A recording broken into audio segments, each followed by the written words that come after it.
Okay, today's video we're going to talk about what's the actual reason why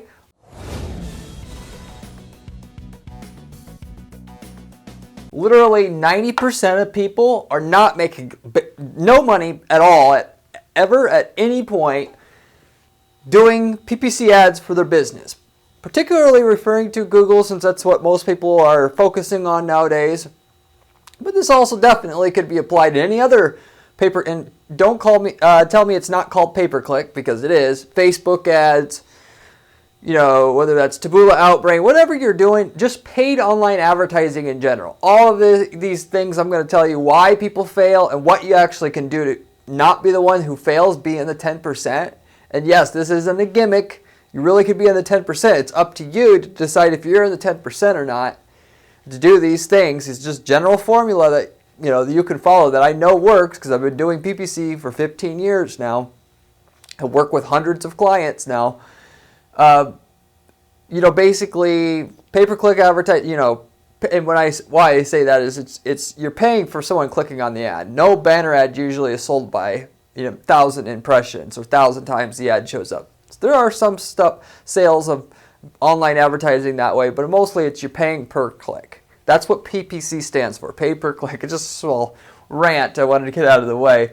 So my goal, though, is to have you not be in the 90%. And there's a lot of people who, I've ran across in the past who they expect a lot and they're disappointed, and then they say, oh, PPC doesn't work. Well, PPC doesn't work because you didn't do these key things that are going to make you be in position to have it work.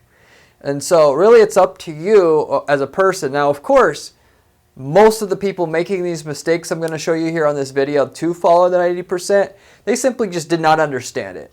There's not enough information out there like I'm going to give you here that's like, stop it, dumbass, quit doing, thinking this way, because this is what's making you fail. No, everybody likes to sugarcoat it. Oh, you just try a little bit harder. It's okay. I'm not here to be your daddy or your mommy here.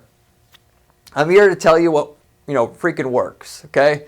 So if you want to know what works, you want to be in the 10%, this is the bitter truth. This is the strong medicine or whatever that you need to take and realize, once you get over the initial frustration that this isn't going to be a turnkey easy thing. I'm going to whip out my wallet. I'm going to put a card on Google. I'm going to turn my ads on in 15 minutes and I'm going to be rich. Insta rich. Because hey, if you have an opportunity like that, send it my way. I'll do it. People who make real money figure out how to do something extra that the sleeping, unwashed masses out there don't know how to do or are doing yet. That's the main key premise about everything I'm going to share with you on today's video. So anyway, getting down to brass tacks here. Most people who try PPC and lose their money, lose in general with it, comes down to two main things as I've found it. Out of all the years, I've seen people fail. They come to me, they don't ever come to me when things are working. They come when they fail, and then I'm have to Humpty Dumpty put things back together again for them. And then if they're smart, they'll keep building upon once you fixed it. Some people aren't so ambitious, and that's also a fault. If you want to be able to make millions of dollars in PPC, you can't just, if it's broken, okay, I'm focusing on this. Okay, it's not broken anymore. I'm not focusing on it anymore. You got people trying to kick your ass all the time with your ads. It's no secret, as you know, that your competitors are advertising on Google right now. And what do you want? You want to kick their ass. Okay, well, when you're in the top spot, your ads are showing for every keyword in your space, up to the top, people are jealous and pissed off because of that. And they want to know how to take it away from you all the time. And there's not just one person, there's dozens of people who want to take it from you, generally speaking, if you're in an established market, right? So if you're going to be the one who takes it and then keeps it, you're going to have to take what I give you here and run with it. You get a little bit of money, you got to reinvest it. You got to run with it and just keep running until there's so much distance between you and everybody else, there's like no chance they're ever going to catch up. You're still not ever going to stop. You're going to keep going. But that makes it so hard for anybody to mess with you that virtually no one will. If you work so hard then stop, somebody else works, tortoise in the hare, someone's going to catch up to you, and then once you get into the downward spiral, so this is where everybody screws up. We've had especially the online businesses for years. They've been around for 15 years. It was easy before. They wait too long to focus on their ads because they're sitting there taking the extra money and they're spending it on their Corvette payments, whatever. And then they get a little behind. Now they start losing money. Oh, crap. Now I don't have any money to hire an expert to come in and help me put this together or invest in the landing pages or whatever I need to make this work again to be competitive. And then they're down, and they're done. Don't be that person. So anyway, with that out of the way, here's how to actually make it work initially. If you want to make it work for sure, you need to follow these basic general guidelines and tips here to make it work. So first of all, the reason why they didn't make it work is they were either in a saturated market and expected to have an amateur strategy, PPC strategy. So this is more so, I'd say a little bit more than half of it.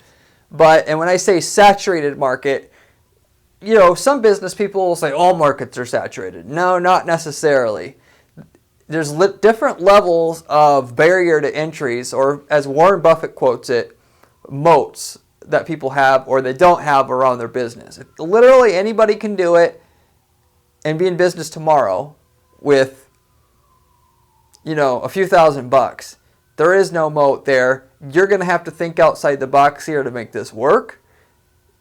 It just rationally makes sense, right? If there was money there and they could see on a software like SpyFu what campaign you're running, you're running $50,000 a month in ads, they can see what landing page you're using, they can see what offer you're using, what makes you think that that's going to work? If it did work, somebody else would be doing it for the most part. Now there's some obscure markets and exceptions, of course, where people are going to notice what you're doing unless you're already a customer, and that's one thing.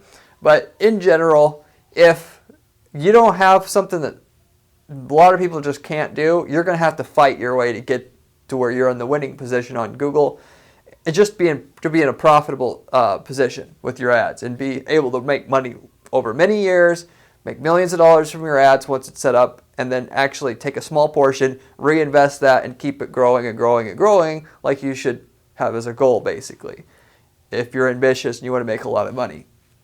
Okay, so you have that, or they just did not try it long enough being the key word to matter. Okay, so I don't care what strategy you have, it's still not going to make, for the most part. I've seen and come up with some strategies that worked right away. And a lot of that had to do with the business. There was extreme demand for the product and nobody really doing it. So that wasn't really fair to say that. For the most people, most situations, you got to stick with it. You got to think of it as a process. You're not going to give up. If you don't make money right away, I don't care. I'm going to keep doing it because Corey told me to. And then what I always say on my other videos is to have a small budget that you could commit to losing. Yes, I did say commit to losing. You got to get over the fact that you're going to lose a little bit of money to make a multi-million-dollar ad campaign that will produce millions of dollars a year in revenue. Sorry, I mean, you're asking a lot. It takes a little bit of investment. It doesn't have to cost tens of thousands. Potentially, you could start with a $1,000 ad budget and get that working. That's perfectly fine. But you got to be able to commit and say, 6 months, I don't care if this makes any profit. I want it to make some sales, but in terms of my expenses, I don't care if it makes money. The average person's going to be starting out here. They're going to spend 15 minutes putting a card in Google, picking a few keywords because Google's system makes it easy to do that because they want your money. And then they're going to turn on the ads, and then 2 weeks later, their account, money's gone. Which is what they're not trying to make you do that, but it's just like with no knowledge, you're dangerous basically with your own money. Or they'll try a little bit harder, and after 2 months they're hoping to make a profit already, and then they're done. So I want to say this is close to 90% of people already within this category here. And I can tell you firsthand, the people who make it work are, like I said before, thinking about it as a process, and that they don't care how much they necessarily lose up front, just as long as making progress. If you're making any progress on the ROI at all, you should be able to transmute that into saying to yourself here that eventually this is going to be profitable. And eventually when it's profitable, whatever little chump change I'm investing here now is nothing. And it is. If you're going to make $1 million a year starting at year 4 or 5, and you got to spend, who cares, 20 grand initially in ads to get it going. I mean, if again, you know, there was no barrier to entry to this, somebody else would have done it already. So part of what you can do that's going to keep you away from most of these amateurs that never make any money with it and just say PPC doesn't work or whatever. It's all about how you do it, 100%, of which, you know, you have to be able to stick with it, and you got to set up good tracking, sales tracking, and I don't care what business you have, you can track sales with it. Even if you're generating leads, look up offline conversion tracking if you need to on this channel or another place. And you gather data, and part of the data that you're paying for, part of what you're paying for initially is the data to see what's working and what's not, so you can peel off the parts that are now working and put it towards the parts that are, and so it constantly gets better. And that's where you're going to see a slightly better ROI all the time. And then that's why, and where you're going to eventually be able to tell yourself, eventually I'm going to have this thing. It's just a matter of when. It really is just a matter of when, not if PPC will work. Because eventually down the road, you're going to be able to see what the price, the traffic for each keyword is worth, and what it's not worth, dial in your bidding to that, and then now you're making your 10 to 1 whatever return you want. But the survivors, as I call them, you know, basically 12 to 18 months before they're expecting to make money. Now, I know that seems insane to a lot of you guys. I'm not going to wait that long. I'm not going to da-da-da-da-da. Okay, fine. The people who make all the money, the millions of dollars a year in sales, long term, are going to look at it this way. So you can decide, it's up to you. Nobody's forcing you. Nobody's twisting your arm. Google's not going to care if you don't do it. Your competitors are certainly not going to care. So they may make 100% ROI the first month. Then might be 200% in terms of revenue to ad spend. You may need to get to, you know, $10 of revenue to $1 in ad spend, right? Like what most people want to do.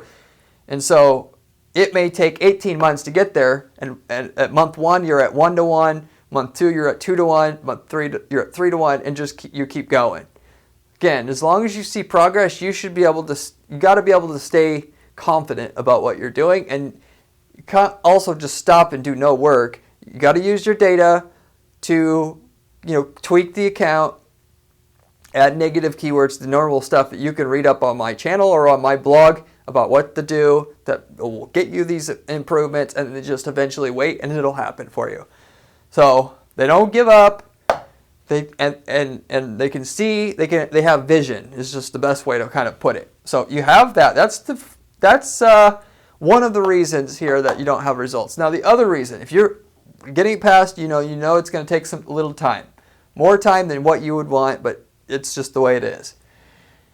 So going back to, you're in a saturated market and you're expecting to have an amateur strategy, so which gives you no differentiation point. Doing what everybody else is doing is going to get you everybody else's results, and when 90% of everybody else doesn't make any money, and the people that you do see there, first of all, you don't know how long they've been there, but the people that are there, they probably also aren't making money. Majority of the time, either not, or they're making a teeny bit because they don't have tracking set up, they don't understand things are working, so you can't copy someone else's strategy. That's where a lot of people have a pitfall. I'll just copy their strategy. Well, it's not making money, so it's deceiving. You have to copy the right person's, and if you're not an expert, how do you know which one's actually working or not? It's not the top spender that's always working, because a lot of times they just have, you know, financing that you don't have access to. So with that, you got to think outside the box. The only one that's winning, if you will, that is in a saturated market with no clear differentiation point either got in early, so they got in 15 years ago, 10 years ago when PPC wasn't as competitive. Cost per clicks were way lower. Instead of, we're in a market that costs $2 a click today, it was 50 cents a click in 2010. And they dealt with those changes because they had enough profit and money on deck starting out that they were able to improve their website and make that investment and that being the edge that they had on their PPC campaign and so on and so forth. Whereas you got to get in and it's all got to be working right away today. So you got to do something else. Or they thought outside, if they made it work with a saturated product or service that they were offering with trying to make money with the PPC ads, they thought outside the box completely. So in other words, they had to come up with a differentiation point of their own. So if you don't have there's 4 ads on the top of Google. But there's 15 more that are getting cycled in and out that you can't see. And their algorithm's constantly trying to figure out which one to place where, based upon how well people interact with your ad, how well they interact with the landing page you give them. And they price you out of the market if you don't do a good enough job. This is also partially why it takes so long to get results, going back to this, because their own algorithm has to figure out where you're placed, and they penalize you by charging you a lot more money per visitor to your site than in the beginning when they don't know anything about your ads, because 90% of people don't try on their ads, so they assume your ads are crap starting out and charge you a lot of money, and you got to prove to them your ads are better than the competition's. Otherwise, they're going to keep charging you a lot forever and then just price you out of the market. If you do well, your price per click goes down and down and down. It might start at $10 and might go down to $3, which over time, depending on how well you do. And that could obviously make or break your strategy, but you need data, and you gotta have a certain amount of data on your account on each keyword for them to even figure it out, and also figure out the type of people it needs to be shown to, whether it's, okay, we know when they search for red shoes, it's profitable, but it's way more profitable if they were on Nordstroms.com before they searched for this. And so from now on, we're gonna have that person's ad that did well before with that combination of them going to Nordstroms.com and then searching for this keyword versus indiscriminately anybody searching for that keyword. That's pretty much what their algorithm's trying to do, and why they cycle in at 20 different people in and out of those top 4 places as well. Their bottom line, just trying to find the best ad for their user for each, and not just for each keyword, but what the person's done in the past, because they've built a profile on every user. So in order to be able to place this algorithm and have your costs come down and have, be able to find a way, they're trying to find placement in their system that will make you money. You can do that for yourself by, of course, sticking with it and using your data, like I said.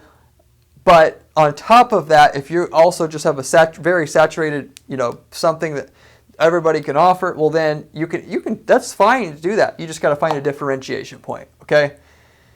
You got to find a differentiation point to deliver the best experience possible for filling gaps, is what I call it. You're filling a gap in the individual market that needs to be filled, and you will be rewarded for filling it. So how do we fill the gaps? How do we take a boring offer and then make it interesting enough that we get enough of edge over everybody else that our ads can work and the average Joes cannot? So I'm going to give you a few examples of how I actually done this in the past. You can apply it to your own business here for yourself. So the first one is an offer for a paint supply company. They sell specialized paint in that particular market. So what you should be doing is you need to go ahead, if you haven't done it already, you don't know your market inside and out yet, you need to go and review all the reviews of all the other competitors you have if you haven't been in business already. Or you can definitely review your own, or go to review sites, go to Amazon reviews, read every complaint that's out there about the products that you sell or like what you sell, to find out what are the people, basically arguing or complaining about, so that you can come up with a differentiation point that matters. Or, of course, if you have a company already, you can go to your salespeople and you can ask them, because they know more than anybody, frankly, what people are motivated by. So then you come up with an effective way you can add that to what you're doing to have your edge. For a paint supply company, it was the warranty. Everybody wants, for this particular paint product anyway, one of the main things that they want to know is, okay, they bought in paint in the past, it sucked. It has to be applied every 5 to 7 years or something like that for the average person who has the item that needs to be painted with this particular paint product. Why that is like they buy it from Home Depot and it's watered down and it's crap. So knowing all this information, because we did our homework, and the guy was actually in business for a long time, so that was mainly it. We were able to offer a warranty on the paint. It will last so long, and he knows he can because there's, as he calls it, more solids in the paint. It's not so watery. And by the way, if you get paint or whatever from Walmart or whatever, they actually force their distributors to make it cheap enough to where it fits their pricing model, and then all the manufacturers do is downgrade the quality of the product to meet because they still want to be in Walmart. And so you can come out with a better quality product in a lot of spaces like that, just like what I just explained he did. Put out that you have a warranty and you've got a business, you've got a market. So anyway, that's that. Next example is I'm going to give you here is a printing company. So it's not monumental to say that you're the cheapest one, but in a lot of markets it works. I mean, let's face it does. If you are in a commoditized market like a printing company, whether you make signs or brochures or whatever it is, there's a little hack that I found that anybody could really use. It doesn't matter, you could go out and sell flyers on Google. Find out what other people are charging. If you're just starting out, you can undercut them by 10%, let's say. No, I know the margins aren't much to start with, but if you have lower overhead, or find out a way to cut out 10% of the cost and then run your ads and have your ads actually say cheapest cost on Google. So then there's 4 ads there. What are you going to click on? Especially if you add cheapest cost on Google, May special, this month only, versus flyer printing company. We do flyer printing. You're going to get clicked on close to 10%. They're going to get 3%. They're going to pay $4 a click. You're going to pay $1.50. Okay, you just got your edge. That's all we had to do. And then, for the 10% margin cut you're going to have, the 10% you're cutting out of the price because you are the cheapest one, you're going to make up for it and reduce marketing cost. So it will pay for itself. And like I said, for most people to make it sustainable once that works, I would just find another way to cut the costs. Find a way that, get the printer yourself and just specialize in one thing, like flyer printing. Just nail flyer printing so that you can cut 10% out of the price. And that's your edge. Focusing on one category, by the way, is a really smart decision. A lot of you guys sell too many things. You would be way better off if you were flyer printing king versus, XYZ printing company, because also people read the domain when they're going to decide what ad to click on, and they would much rather click on flyer printing king because they think they're going to get the best service and quality and everything else from that. You could do that, master that, and if you're worried about scale, well, just start another domain. Nobody is going to care if you do that. So just some general info, some background info that I've seen, some extra tips how to run your PPC. The next one is a funeral insurance company. For this, the edge was people that want funeral insurance a lot of times are older.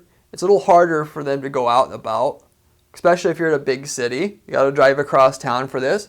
What if we come to you? So, ding, ding, ding, ding, the light bulb came on. We tried that. Works amazingly well. Even on running Facebook ads. This is, the offer is so good. That's when you know you got a good offer. If you could run Facebook ads and the campaign works well. Of course, it should also work on Google in that case, but it was mainly for Google, but it was also working on Facebook. Works to this day.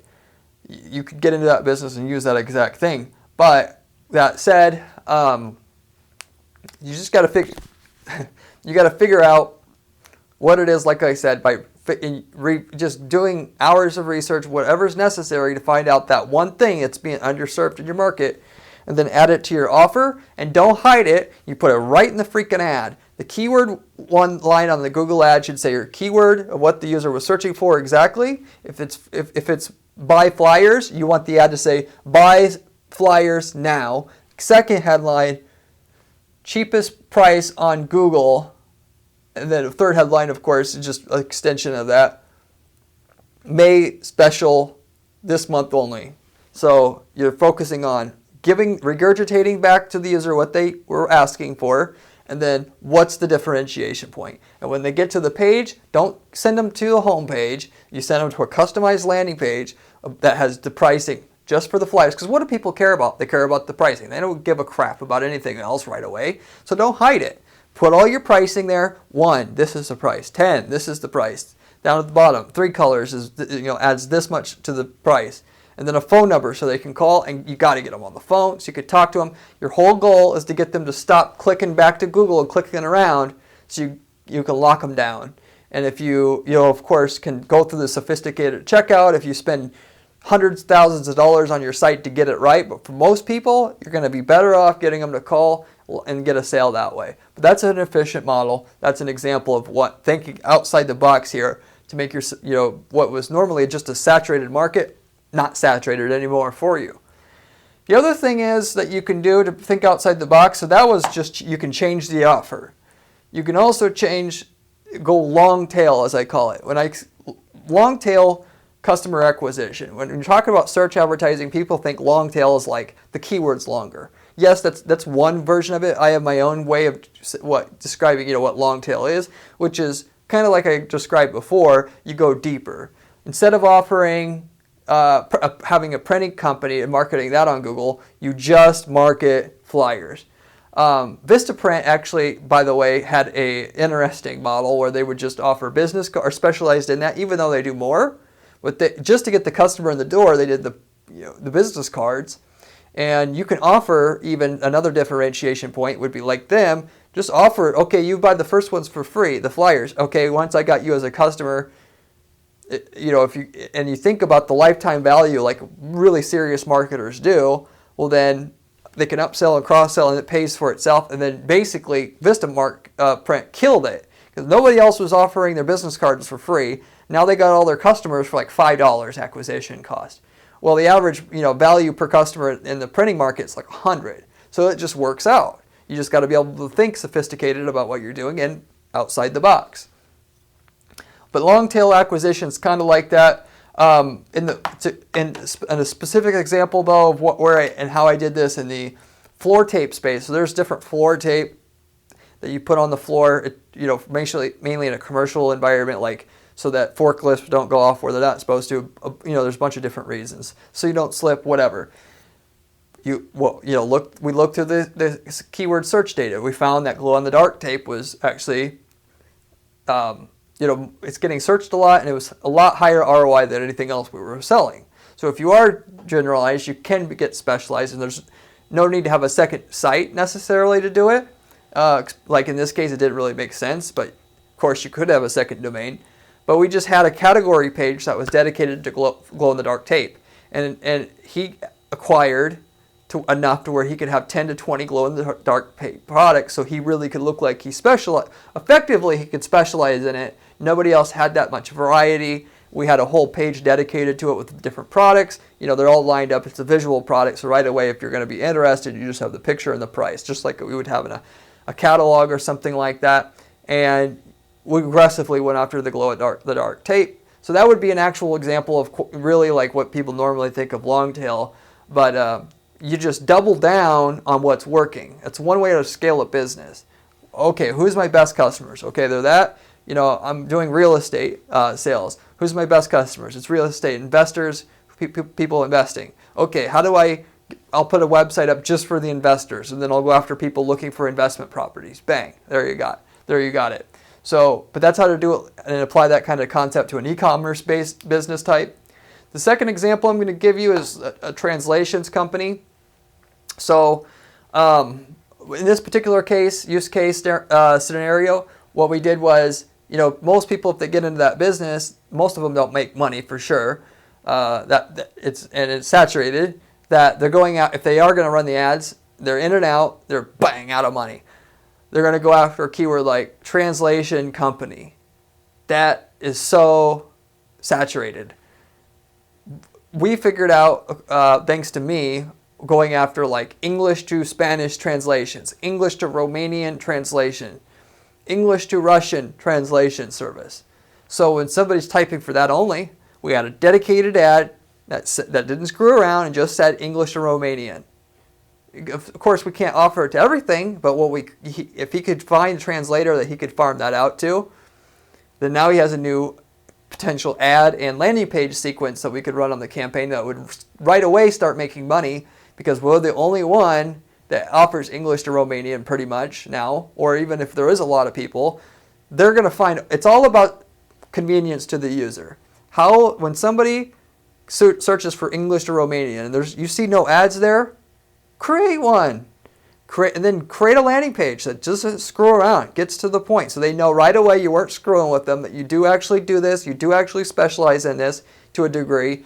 English to Romanian translation service, headline right at the top of the landing page, which matches the headline on the ad. And then that, as a side note to that, we actually had a live chat, their live chat box popped up in the screen basically right away after you actually got to the landing page, and it says, "Hi, I'm an English to Romanian translation specialist. You have any questions or would like a quick quote for your translation?" Bang, we got them. At a much, much higher rate than waiting for them to call. That gets them basically more than 15% of the time, or just want to say all the time, respectively, more than 15% of the time, they're responding to that. Because you've done your homework and you've done your work to get that person to just come straight to you and not feel like necessarily because you did a good enough job up front with your targeting that they didn't want to go into anybody else once you've done that. So that's the type of thing that you can do, and if you really want to make a lot of money in PPC, you can do that. The last example here, I couldn't fit it here, personal injury. So in this particular sense, this is a really, really, really, really saturated space, personal injury. It's a vulture industry, not so much that these people are vultures, but people are constantly trying to compete in certain markets to get those juicy cases. And there's cases where I've actually just had a client specialize in car accidents and then doing the thing like I talked about with the floor tape or the flyer printing. They offer everything, but let's just go after car accidents. Let's dominate it. Let's invest all our money to make the best possible converting landing page for auto accidents, and then we did that. But I didn't put this here to mention or talk about that specifically. Wanted to talk specifically about another way to long tail is to look at what makes you the most money, literally speaking, not volume wise, but per sale. There's certain customers that are whale customers. You can find out who they are and what they do. Then you can just specialize and target those things. And it only doesn't have to be one. So in this case, there's cases that are 7 figures in size for these lawyers versus a small car accident. It might be 20, 30,000 or 100,000. There's cases where you got hit by a truck and you're going to sue for a couple million. And so instead of going after everything like most of these lazy lawyers are going to do, you go after people who have specific spinal injuries, personal injury lawyer specialist. That's the type of keyword along the lines of what they would do. And then they just targeted those very long tail keywords for the very specific things that generated the 7-figure cases, and a specialized landing page so they did look like they specialized, so that again you're able to do good enough and look specialized enough. When they get to your page, they know they want to work with you because you've done such a great job with that page. And ultimately, guess what? The cost of the lead is not that much different than all the leads for all the other car accident and related. There's a lot more volume cases out there. So instead of making, on average 30 grand, you're now making on average $1 million for the case size. The cost per lead is a little bit different. Cost per acquisition in terms of closing those cases is a little different, but it's not, 20 times. It might be double. So, instantly you can just afford the traffic at that point in time. So So it's just another way to go, quote unquote, long tail with your strategy to uncommoditize the market that you're in to make your ads work. So anyway, that's in general about the whole thing about why 90% of people don't make money with PPC. If you like this video, I have a ton of other PPC strategy videos that talk about how to implement strategies like this. I have a blog at guaranteeppc.com/blog where I go over specific strategies step by step on how to build campaigns like I do here at Guaranteed PPC for our clients to guarantee the results. And if you have any questions or comments, leave me a comment down below. I'll get back to anybody who leaves me a comment on this channel within a day or two. Hope you enjoyed.